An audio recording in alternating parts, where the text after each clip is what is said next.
할렐루야. 네, 안녕하세요. 금요일입니다. 오늘도 하나님 말씀 보면서 11월 첫째 주 금요일 그리고 주말을 하나님 말씀 가운데 풍성하게 살아가시는 저와 여러분이 되기를 기도하겠습니다. 하나님 말씀 보겠습니다. 오늘 창세기 43장 1절에서 14절까지의 이야기입니다. 그 땅에 기근이 심하고 그들이 애굽에서 가져온 곡식을 다 먹음에 그 아버지가 그들에게 이르되 다시 가서 우리를 위하여 양식을 조금 사오라. 유다가 아버지에게 말하여 이르되 그 사람이 우리에게 엄히 경고하여 이르되 너희 아우가 너희와 함께 오지 아니하면 너희가 내 얼굴을 보지 못하리라 하였으니 아버지께서 우리 아우를 우리와 함께 보내시면 우리가 내려가서 아버지를 위하여 양식을 사려니와 아버지께서 만일 그를 보내지 아니하시면 우리는 내려가지 아니하리니 그 사람이 우리에게 말하기를 너희의 아우가 너희와 함께 오지 아니하면 너희가 내 얼굴을 보지 못하리라 하였음이니이다. 이스라엘이 이르되 너희가 어찌하여 너희에게 또 다른 아우가 있다고 그 사람에게 말하여 나를 괴롭게 하였느냐. 그들이 이르되 그 사람이 우리와 우리의 친족에 대하여 자세히 질문하여 이르기를 너희 아버지가 아직 살아 계시느냐 너희에게 아우가 있느냐 하기로 그 묻는 말에 따라 그에게 대답한 것이니 그가 너희의 아우를 데리고 내려오라 할 줄을 우리가 어찌 알았으리까. 유다가 그의 아버지 이스라엘에게 이르되 저 아이를 나와 함께 보내시면 우리가 곧 가리니 그러면 우리와 아버지와 우리 어린 아이들이 다 살고 죽지 아니하리이다. 내가 그를 위하여 담보가 되오리니 아버지께서 내 손에서 그를 찾으소서. 내가 만일 그를 아버지께 데려다가 아버지 앞에 두지 아니하면 내가 영원히 죄를 지리이다. 우리가 지체하지 아니하였더라면 벌써 2번 갔다 왔으리이다. 그들의 아버지 이스라엘이 그들에게 이르되 그러할진대 이렇게 하라. 너희는 이 땅의 아름다운 소산을 그릇에 담아가지고 내려가서 그 사람에게 예물을 드릴지니 곧 유향 조금과 꿀 조금과 향품과 몰약과 유향나무 열매와 감 복숭아니이라. 너희 손에 갑절의 돈을 가지고 너희 자루 아기에 도로 넣어져 있던 그 돈을 다시 가지고 가라. 혹 잘못이 있었을까 두렵도다. 내 아우도 데리고 떠나 다시 그 사람에게로 가라. 전능하신 하나님께서 그 사람 앞에서 너희에게 은혜를 베푸사 그 사람으로 너희 다른 형제와 베냐민을 돌려보내게 하시기를 원하노라. 내가 자식을 잃게 되면 이르리로다. 아멘. 끝내 총리가 된 요셉, 그리고 결국 찾아오게 된 풍성한 농사 뒤에 이루어지게 되는 가뭄, 흉년, 그리고 그로 인해 가지고 결국에는 이 이스라엘, 야곱의 그 식구들이 다 이제 굶어 죽게 생긴 그런 상황 속에서 한 번 찾아갔지만 총리가 된 요셉이 자신의 10명의 형들을 보고서 정탐꾼, 간첩이라고 몰게 됩니다. 아마도 그때까지만 해도 요셉이 가지고 있는, 제가 추측건데 요셉이 가지고 있는 그 마음 가운데는 여전히 남아있는 마음들도 있지 않았을까. 그리고 하나님이 아직 자기에게 주었었던 그 20년 전의 그 꿈 이야기가, 그리고 죄수의 삶을 살았을 때도 그런 꿈의 능력들을 주신 것에 대해서 아직 요셉은 잘 모르고 있는 상황이 아닐까라고 추측해 봅니다. 그것의 배경들은 45장에 많이 나와 있다고 말씀을 어제 드렸던 것 같아요. 그리고 나서 이제 끝내 다시 본인들의 형제들 중에서 시몬을 담보로 애굽 총리에게다 맡겨놓고 음식을 가지고 다시 돌아왔죠. 형들이 9명의 아들들이, 야곱의 아들들이. 그리고 그 상황들을 다 설명을 합니다. 베냐민을 데려가야지만 시몬을 데려올 수 있고, 그리고 베냐민을 데려가야지만 다시 음식을 가져올 수 있다라는 것을 아버지에게 설명을 합니다. 심지어 르우벤은 자신의 2 아들들을 걱정하고 있는 야곱이 뻔히 보이기 때문에 혹시라도 베냐민, 아버지가 사랑하는 라헬의 막내 하나 남은 아들 베냐민마저도 무슨 일이 생기게 되면 자기의 2 아들들을 차라리 죽이라고서 르우벤은 이런 이야기까지도 합니다. 그리고 오늘은 유다가 그런 일들을 이야기하는데요. 이 기근이 아버지는 절대 안 된다고 했죠. 베냐민마저 잃을 수 없다라고 야곱은 그렇게 얘기합니다. 하지만 기근이 계속됐었고 결국엔 야곱도 다시 자신의 아들들에게 다시 찾아가서 애굽에 가서 좀 음식을 좀 사오거라라고 표현합니다. 하지만 이것이 결국에는 어떠한 일들이 벌어질지 뻔히 보이기 때문에 유다가 설명을 합니다. 베냐민을 데려가지 않고서는 본인들이 어떠한 것도 가져올 수 없다라고 설명을 합니다. 그리고 끝내는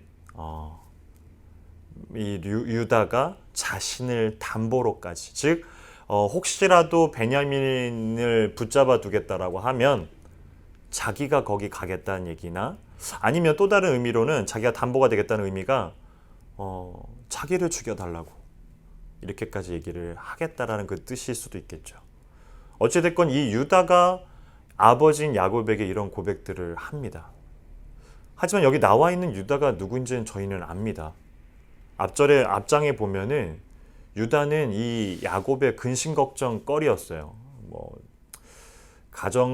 각각의 가정사를 다 들여다보면 꼭 이렇게 좀 사고도 많이 치고 걱정이 되는 그런 아픈 손가락과 같은 그런 형제 자매들이 있잖아요. 유다가 그러한 인물 중에 하나지 않았을까라는 생각이 듭니다. 이방 여인들과 즐깁니다. 그리고 그와 함께 같이 동침을 하고, 그리고 결혼을 하고 자식을 낳고. 야곱은 그렇게 좋아하진 않았습니다. 늘 걱정거리죠. 왜냐하면 이방 여인과 함께 놀고 있는 유다가 걱정스러우니까요. 근데 그가 무슨 일이 벌어졌는지는 잘 모릅니다.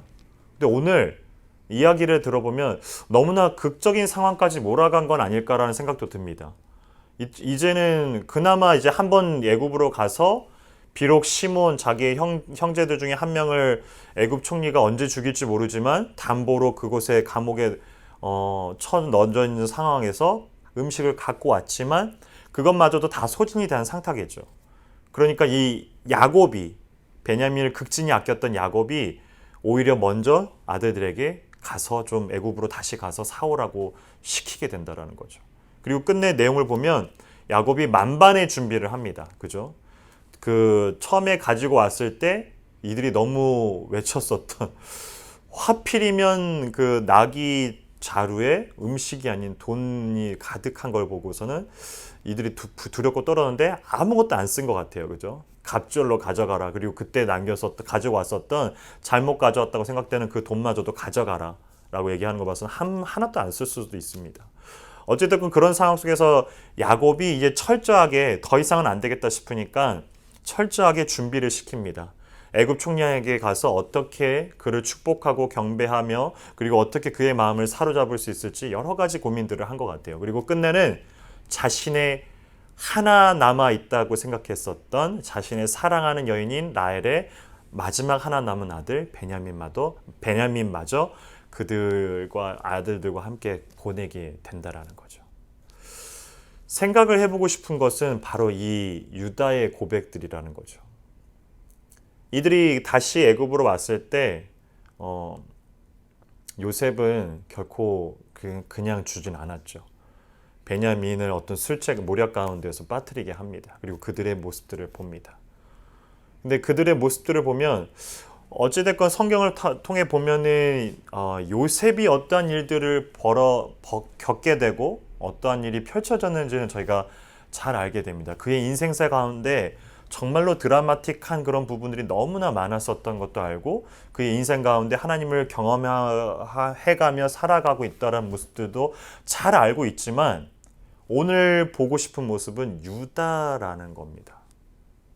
앞서 말씀드린 대로 유다가 누구이냐? 걱정거리가 가득한 그런 아들 중에 하나였죠. 하나님이 하지 말라는 거 그렇게도 해대고 있는 그 아들입니다. 그가 어떤 일이 있었는지 성경은 잘 나타나진 않습니다. 하지만 그가 어디까지 지금 오고 있는 거죠? 뜻모를 하나님의 계획 가운데 꿈을 주신 요셉에게 그제서야 이제 그가 왜 하나님이 이러한 일들을 먼저 겪게 하셨는지 그가 알게 됐었던 계기들은 바로 이 형들의 모습들 가운데 있습니다. 그리고 그것을 보면서 자신을 먼저 애굽 땅으로 보내고 비록 죄수였지만 팔려나간 노예였지만 그 가운데 살아가면서 결국에 그 뜻을 두시면서 하나님이 그를 먼저 애굽에 보내신 것은 결국에는 이 전체 우리 가족을 위해 썼다라고서 45장에 고백한다라는 거죠. 그와 마찬가지로 유다도 그의 삶 가운데 어떠한 일이 있었는지 모르겠지만 그도 서서히 요셉 못지않은 그런 믿음의 경지까지 가고 있는 것을 우리는 보게 된다라는 겁니다. 하나님은 나 하나만을 위해서 존재하는 분은 아니세요. 물론 개별적으로 만나지만 우리의 모두에게 관심이 있으십니다. 그것이 우리가 잘 알고 있는 예수님께서 승천하시기 전까지 우리에게 주셨던 지상 대명령인 예루살렘과 온 유대와 사마리아와 땅끝까지라는 그 구절입니다. 하나님은 늘 구약과 신약 늘 여러 가지로 전체적으로 다 관심이 있으세요. 모두에게. For everyone, every nation, every people. 심지어는 different religions까지도. 다른 종교까지도. 왜냐하면 하나님의 관심은 늘 모두에게 있습니다. 근데 어떻게 이 한 명만을 위한 것이 아니라 늘 모두에게 이 하나님의 관심이 있기 때문에 오늘 보는 이 유다의 모습 또한 그 하나님의 관심 가운데 하나라는 거죠. 그러하기 때문에 그들을 이끌을 때까지 먼저는 요셉을 앞세웠던 거고 그리고 그것을 나중에 깨닫게 하신 것이 모두를 위한 이 형들마저도 모두를 위한 계획임을 요셉도 알게 되고 나중에는 이 모든 가족들이 알게 된다는 거죠. 하나님의 관심은 늘 모두에게 있습니다. 물론 개별적인 만남들이 늘 있습니다. 하지만 그것은 전체를 향한 계획인 거죠. 우리의 관심이 요셉에게 그런 드라마틱한 그런 인생사 가운데 믿음의 여정 가운데 그것이 믿음인 것처럼 보일지 모르겠지만 그것도 믿음이고 유다가 걸어왔었던 것도 그리고 결국엔 그가 그 믿음의 성숙을 하는 것도 한 믿음이라는 것을 우리는 기억을 하셔야 된다는 거죠. 하나님의 관심은 늘 모두에게 있습니다. 단 한 사람에게만 있는 것이 아니고요. 그러하기 때문에 교회라는 것은 그런 모두의 관심 가운데 하나님이 개별적으로 그들의 인생 가운데 이끌었었고 개입하시고 그리고 인도하시는 그러한 결과물들 중에 하나라는 거죠.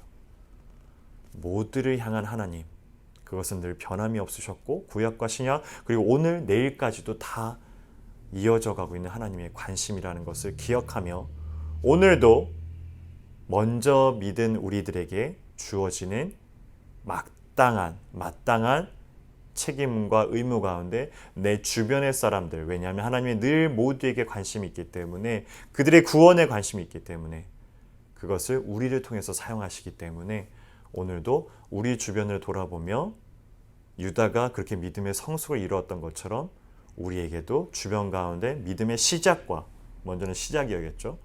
그리고 그 성숙을 이루어져야 될 사람들을 바라보면서 오늘 하루를 먼저는 굳건하게 세워서 살아가시는 저와 여러분이 되기를 같이 기도하겠습니다. 기도합니다. 참 좋으신 하나님 아버지, 하나님의 관심은 늘 모두에게 있습니다. 단순히 나만을 위한 하나님이 아니라 나만을 위한 특별한 하나님이 아니라 모두를 향한 모든 민족, 모든 사람, 모든 종교, 모두를 어디에서나 있는 그 모든 것이 하나님의 관심임을 우리가 구약과 신약 성경 전체를 통해서 들여다보게 됩니다. 예루살렘과 온 유대와 사마리아와 땅끝까지 믿음의 증인으로 복음을 전하라 말씀하신 그거에 앞서서 너희들이 성령을 받고 하나님이 누구이신지를 분명히 알아갈 수 있는 오늘 하루가 되게 해주시고 그것을 아는 자들이라면 마땅히 내 주변 가운데 나의 이웃들 가운데 내 삶의 영역 가운데 하나님의 그 복된 소식 구원 복음을 전할 수 있는 저희들이 되게 하여 주시옵소서. 주님 힘주시고 11월 첫째 주 이 살아가는 동안에, 이 주말 가운데 살아가는 동안에 우리에게 힘을 더해서 믿음의 여정들을, 성장과 성숙을 반복하면서 걸어갈 수 있는 저희들 되게 하여 주시옵소서. 감사합니다. 예수님 이름으로 기도합니다. 아멘.